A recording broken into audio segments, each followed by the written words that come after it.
ہندوستان میں امام حسین کو ایک اور سلسلہ بھی جوڑتا ہے، اور وہ ہے حسینی برہمنوں کی روایت۔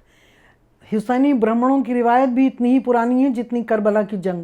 یہ کہتے ہیں کہ کربلا کی جنگ میں ہندوستان سے گئے ہوئے ایک قوم تھی جو اپنے طریقے سے عبادت کرتے تھے، انہوں نے اسلام قبول نہیں کیا تھا، لیکن رسول اللہ سے وہ یہ دعا کرنے گئے تھے کہ وہ لاولد ہیں اور ان کے اولاد نہیں ہوئی۔ رسول اللہ نے کہا کہ تمہاری قسمت میں اولاد ہی نہیں ہے، لیکن امام حسین چھوٹے سے تھے اور انہوں نے اپنے بچپن میں یہ دعا دے دی کہ تمہارے 10 بیٹے ہوں گے، اور ان کے 10 بیٹے ہوئے۔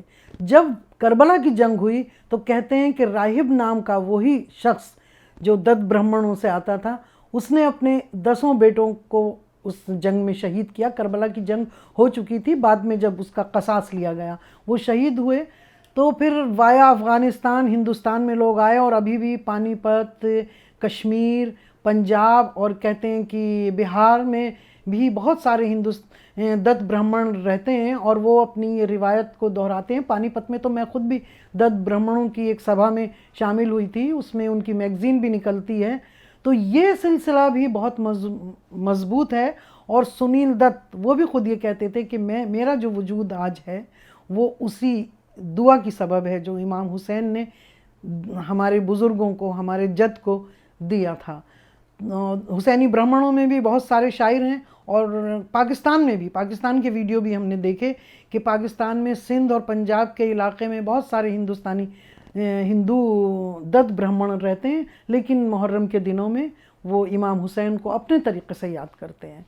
تو امام حسین کا پیغام جو ہے وہ ہر دور میں بہت ریلیونٹ ہے، اور میں پھر کہہ رہی ہوں کہ آج کے دور میں تو اس کی ریلیونسی اور بڑھ جاتی ہے۔ اسے سمجھنے کی بہت ضرورت ہے کہ کس طرح سے انہوں نے جنگ کو ٹالنے کی کوشش کی۔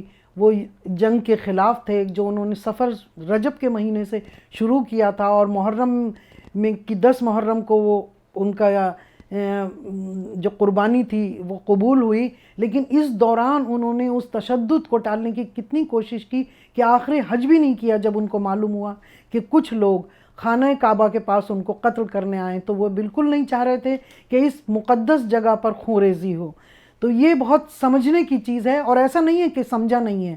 ہندوستان کی سرزمین نے تو امام حسین کے پیغام کو سینے سے لگایا ہے، اور اسی لیے امام حسین نے شاید یہ خواہش بھی ظاہر کی تھی کہ میں ہندوستان آؤں، اور اہل ہنود شاعروں نے اس بات پر بہت شعر لکھے ہیں۔